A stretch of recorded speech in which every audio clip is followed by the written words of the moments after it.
How do we even know if the very air we breathe is polluted or not? Do governments do enough to protect us from toxic fumes that we cannot even see?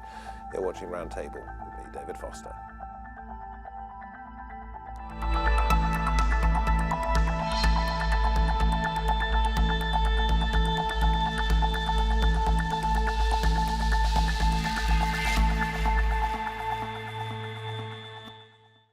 The belching fumes from the back of cars, the burning of fossil fuels in other ways. We're told that they make the air unsafe and in some cases deadly. Is air pollution a growing problem, and should more be done to inform us about the quality of what we're actually inhaling?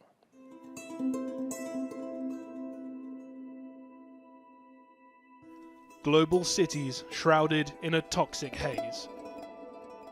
It's become a familiar sight.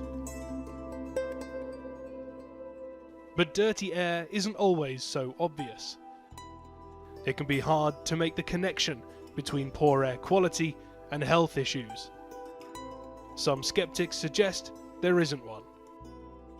Are we ignoring the health risks at our peril? According to the World Health Organization, outdoor air pollution is responsible for an estimated 3 million deaths worldwide annually, most in low and middle income countries. India is one of the world's worst for dirty air, with more than 133 deaths for every 100,000 people. Now when you look at the Delhi case, it's a combination of all these things, vehicle as well as thermal power plant and the biomass burning. India has shifted towards renewable energy and reducing carbon emissions. But the country is still struggling with pollution-related illnesses. Developed countries are not immune. Producing carbon emissions from the burning of fossil fuels, high levels of traffic have led to dangerous levels of toxic air. The European Environment Agency says that filthy air led to 500,000 premature deaths in Europe in 2014. And air pollution victims in France are taking the government to court. C'est difficile parce que c'est beaucoup, effectivement, et donc les gens vont dire mais comment on sait que ces gens-là sont morts de la pollution? Et là, la réponse est compliquée parce qu'effectivement, ils ne meurent pas avec l'étiquette de pollution sur le front. Air pollution has become difficult to avoid, making the problem harder to solve. What will it take to clear the air? And will governments need to be the driving force for change? Pleased to say, joining us via Skype from Florida, the statistician Stan Young, who is researching the links between air pollution and health, and also contributes to what is known in some circles as the climate change denier group, the Heartland Institute. We have Andrea Lee here, clean air campaigner for the environmental law organisation ClientEarth, Carolyn Roberts, a professor of the environment at Gresham College, and Caroline Russell from the Green Party, member of the London Assembly. So we'll get on to air quality in London, which is your speciality, in just a moment. But Stan, let me come to you first of all. In the United States, I said the Heartland Institute challenges some of the regular perceptions about climate change and air pollution and so on, and you're associated with that. Are you what is becoming increasingly known as an air pollution denier? Well, when air pollution is air pollution, I'm willing to call it out. On the other hand, when it's not harming anyone or people are making statements that are not accurate, then I call that out too. I spent many years in industry looking for the truth of what was going on. A lot of money was on the line, and various people wanted to know from the data and from the analysis what conclusions could be drawn. Virtually, there must be hundreds or even thousands of studies that show an association between aspects of air quality and health effects. But balancing against that, most of these researchers will not make their data sets public. That being the case, you really just have to trust them that their data and their analysis supports what their claims Yeah, are. we'll come to that in a moment if we may, because the counter-argument to that is, A, some of the people involved in the studies may no longer be alive, and secondly, there's patient confidentiality. If you start making everything public, then you cross that line. But I want to bring you up on something that you said at the very beginning, which is you said when air pollution is not harming anyone. Surely air pollution harms everybody every time there is pollution and we inhale it. Well, I start off with the comment that we're talking about air quality. If you use the word air pollution in every sentence you use, you're sort of shifting the argument and making the conclusion before you've looked at the data. There are hundreds of studies that show associations. We obtained a very large data set from California. Over 2 million electronic death certificates, 13 years of data, 8 different air basins, and we looked at that. We've made that data set public, and we've looked at that data set in a number of ways, and we find no association between the air quality in California. Los Angeles, for example, is supposed to have the worst air quality in the United States, and acute deaths. One of my friends is, yeah, go on. No, I was simply going to say, we'll come back to you in just a minute, Stan, if we may, because the argument Stan's putting forward partly is that it's not on a death certificate. But you don't ever write air pollution as a cause of death. You might write heart attack, you might write asthma attack, which could perhaps, is it your feeling that those could be caused by air pollution? I think certainly. I mean, you don't have smoking on a death certificate because it's not smoking that kills someone. It's the heart attack that it might help trigger. It's the lung disease that it might help cause. And air pollution is simply another health risk that people are exposed to that damages their health, that brings forward death early in some cases, and causes a lot of other illnesses. So, you know, the World Health Organization is pretty clear that air pollution is one of the biggest environmental health risks across the world. In the UK, the Royal Colleges of Physicians and the Royal College of Paediatric and Child Health summarised all the available evidence last year in a report and very clearly said that air pollution is a significant health risk throughout our whole lifetime. So when Stan says the studies don't prove it, what do you say to that? Well, I know that there are a lot of studies that do show it, and that's science. Some papers, because of the samples that they use, don't necessarily show strong enough association. But what the Royal Colleges did is look at the meta studies that look at all studies that have been done and pull together all the data, and from not just from one single study. There's not one single study that everyone's basing all these assumptions on. It's the wealth of evidence that we have been building up over the decades that show that air pollution is a significant public health. But I think you must admit it's a lot better now, I don't know which one of you would like to answer this, than it was in big cities 50 years ago, 40 years ago, even 35 years ago when I started commuting into London. It seems a lot better than it was. It's different. But what people are breathing now is a toxic soup of nitrogen dioxide and PM 2.5 particles, which are the tiny particles that are so small that when you breathe them in, they can get into your bloodstream.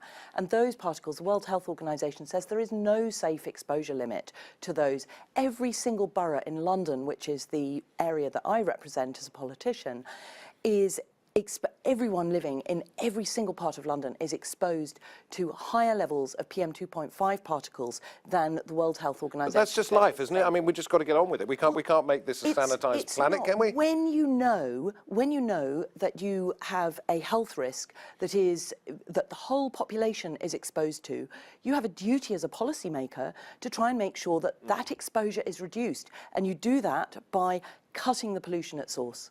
Catherine, I'll come to you in just a minute, if I may. I want to go back because of something that you said, Caroline, about the PM 2.5s. Because, Stan, you are quoted as saying increased ozone and PM 2.5 are not associated with increased deaths, which is in direct contradiction to what our guest here has just said. Well, again, I'll start by saying that if there really is causation, large, well-conducted studies should show an association. In addition to my study, why don't we can we put up the first slide that I sent to you? I don't think we can, but we'll try and maybe insert it in later, because this is more of a discussion than a PowerPoint presentation, Stan. So use your linguistic capabilities, if you would. Okay.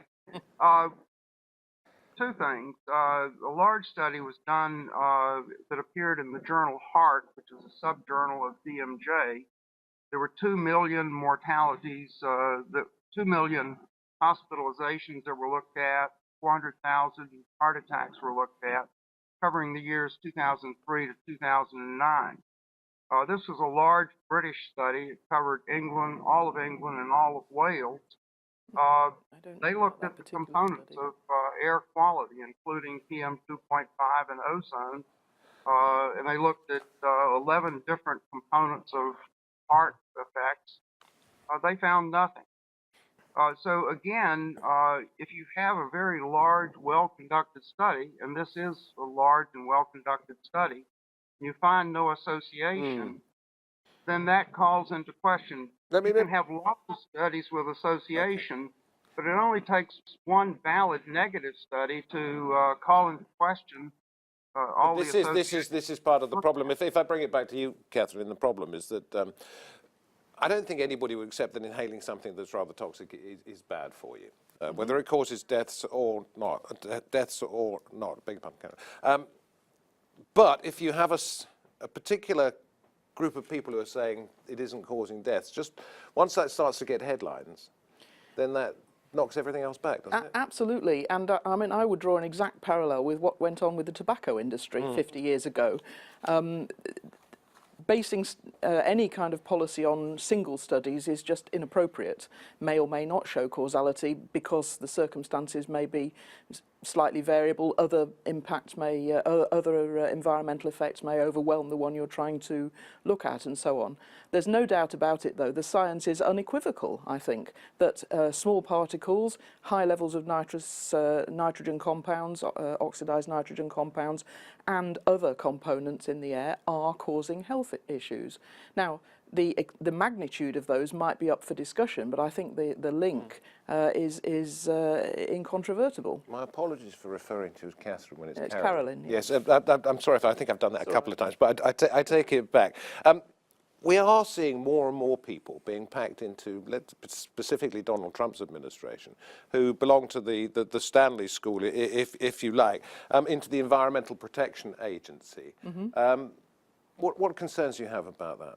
Well, one has concerns about whether the people who are making the decisions actually understand the science and whether they have other interests central to their beings, as it were. Yeah, I'll quote Professor Robert Phelan, who's part of the EPA now, says modern air is a little too clean for optimum. I mean, that's just nonsensical. I mean, it's just completely nonsensical.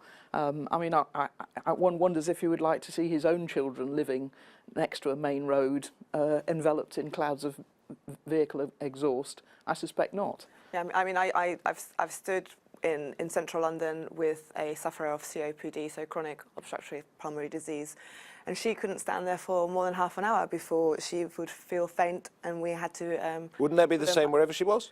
No, she lives in outer London where the levels are slightly less, and being in and you know, there are many times when she's just basically restricted to her own home. Because the air outside is just not good enough for her to be able to breathe. And we're constantly contacted by parents who are worried about their kids, and we know that there are children.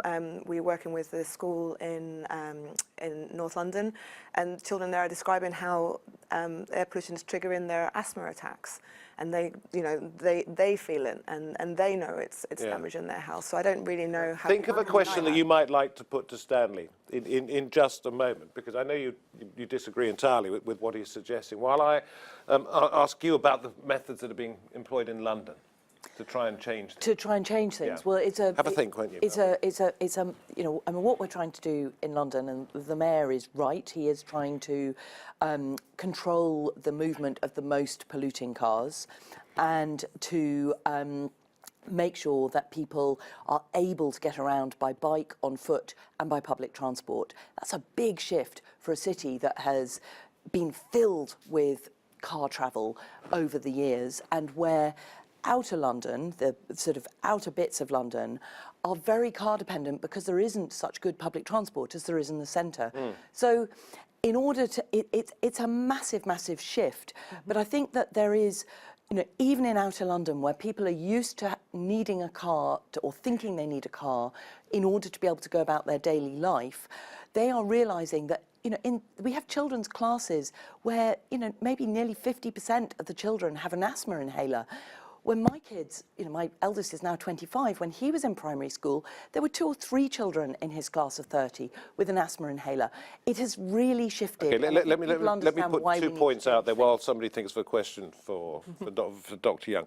One is that we're always being told that things are either good or bad, and then the opposite turns out to be the case. And you talk about diesel particulates. We were told that diesel cars were the best thing in the world. Now we're being told that they're not. So why should we believe some of the things we're being told? That buying diesel cars would, it was a way that politicians thought that they could tackle the transport contribution to climate change by reducing CO2 emissions. They were told But do you get the point I'm making? Is that no, the public, I agree, has had very, very mixed messages. So why should they believe what they're hearing about air pollution?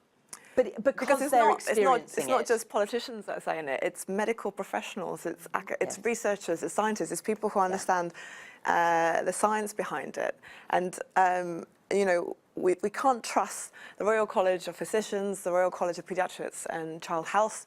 Who can we trust in that sense? They are telling us that this is a serious public health problem that we need to tackle.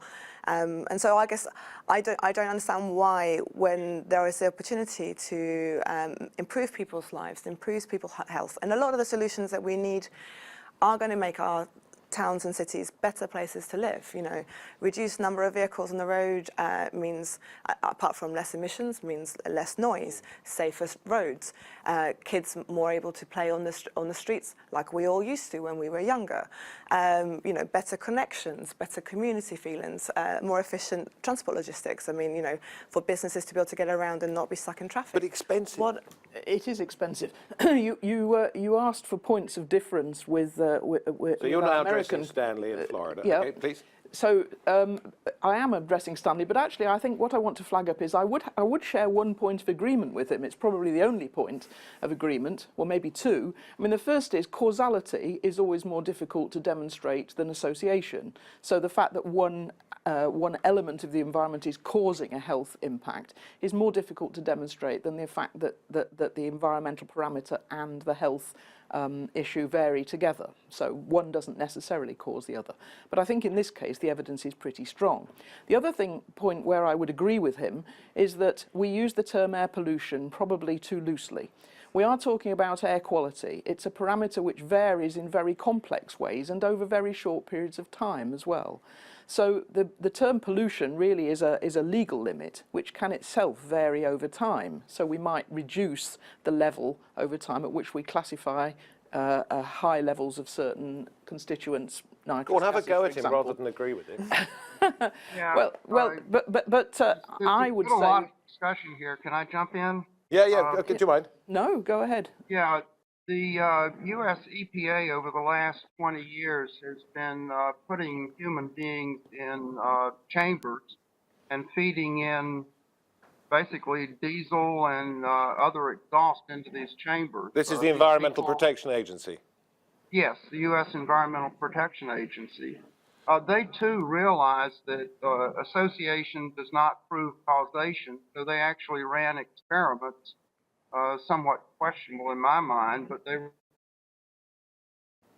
Okay, well, I think we've got a problem with the Skype link there.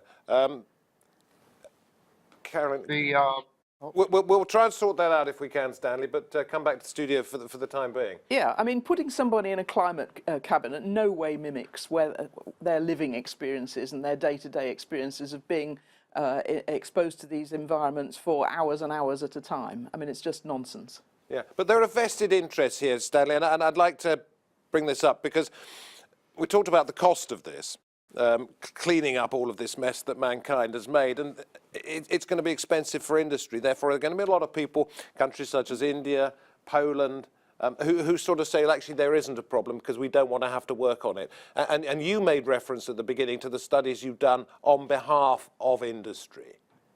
Do you see the conflict? Well, there's a conflict on both sides.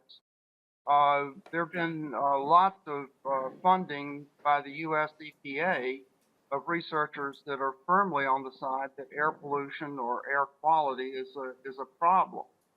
So the amount of funding on the positive side, positive effects of air quality, is probably 100 or 200 times more than anything that industry is doing. Industry is largely adapted to the situation. But I think you're saying that they're funding studies that are showing, that are concerned about how this is impacting people's health. So I don't know how you can say that there's some sort of conspiracy when the interest is about how you protect people's health. I mean, they might cost the industry something to adapt to different environmental regulations, but what about the costs on society? What about the costs on the health service? When they're having to tackle people suffering asthma attacks or heart attacks, about businesses when their staff are missing work and they're ill and they're sick. What about the social costs? Who pays that? Who pays that? Of course, industry doesn't. Industry passes its cost on to us, human beings. They just raise their price. If the regulatory people say you have to do X, Y, and Z, they do X, Y, and Z, and then they simply raise their prices. And then we benefit from I'm sorry, you have no evidence at all about the amount of money that industry pays to as opposed to other kinds of research. We only have to look at what's happened with the cover-up about emissions from vehicles with the Volkswagen scandal, for example, to see what the implications are in terms of finances for companies. There are a lot of vested interests concerned with covering up the issues associated with emissions, and that, in that case, going right back to basic information about how much what volume of pollutants are being emitted from individual vehicles. Let's throw this out there, because we're talking about cost at the moment, and it's cost benefit, isn't it? Because I would love to be able to breathe the cleanest air I possibly could, to wake up feeling invigorated in the mornings, not get headaches because of any kind of pollution that I've got. But there's going to come a point when I can't afford to buy that. Yeah, well, let's worry about... who pays for it? No, but worry about that when we get to that point. For goodness sake. Yeah, and I don't know, that's when you go bankrupt, isn't it? When you don't worry about the money until you get there? But the cost is falling at the moment on the government, on the public sector, on the NHS, and on the community. The cost is so massive, and yet it's, the industry is just able to get away scot-free, it seems, at the moment. And we actually need, what we're now hearing is communities saying, no, this is not okay. We're not happy with these really heavily trafficked roads passing through our area that are meaning that our kids are not able to walk to school without using their asthma pumps. We are getting to a point where people are saying, actually, this is not okay. And they also realise that their exposure when they're inside a vehicle is worse, apparently, than the exposure when you're walking or cycling down the street. I can well imagine that, if you're sitting idling in traffic. If you're sitting in idling traffic with your air inlet for your car by the exhaust pipe of the car in front, you are press the button on the dashboard that says recirculate the air. But if you you've can got only that do sort of that car for so long, and quite. Yes, of course you'd run out of air otherwise, wouldn't you? But actually, that cost is very, very high. We're at a crisis point, and we actually have to say to industry, you've got to pay the full cost of what you're doing. Okay, quick thoughts, because we've only got a couple of minutes left. Andrea, are we fighting a losing battle here? No, because we have the solution. We've got lots of technological solutions. We've got lots of policy solutions. What we need is for politicians to be bold and ambitious and realise that this is positive action that they can be taken to set up a healthier future. And Stanley Young, you would argue that you have a bold politician making brave choices, perhaps in Donald Trump, but they're not the choices that the people around this table want to hear. I think the data and the analysis, everyone should provide their data set. Although there are hundreds of positive studies, they won't provide their data. I think that's just trying to slow things down a little bit. I wish we had an hour. I wish we had an hour. But they're saying Donald Trump's putting back the cause of bringing in air pollution and making it worse at the moment. Agree or disagree as we come to the end? I disagree. Donald Trump is saying follow the law, make the data sets available, and let the truth come out where it will. Except he's That's banning one people reason from why I saying joined. evidence-based and science-based. Yeah. Let's not have a silence on the programme. I think it's a stunned silence. I mean, Donald Trump is altering the law, so it isn't against the law to pollute. I mean, that's fairly obvious. I could see that one, yes. Just sort of hiding behind your own rules. Listen, thank you very much indeed. As you go outside into the London traffic, and Stan, you would be breathing in the Florida sunshine. I don't know whether you're in Miami, which often seemed to me to be a rather heavily polluted place, but certainly the weather's better there. But when it's cold in London and wet as it has been, you notice the difference, don't you? You do. You go in there, you can feel the air quality. Listen, thank you. We haven't solved anything, but we've aired, if you like, a few subjects for discussion. Thank you very much indeed, Dr. Young, getting up at whatever time of day it is in Florida to join us on the program. Thank you to my guests at the Roundtable. 5 o'clock now. 5 a.m. Take a deep breath. You've been watching Roundtable. That's if you dare. Bye-bye.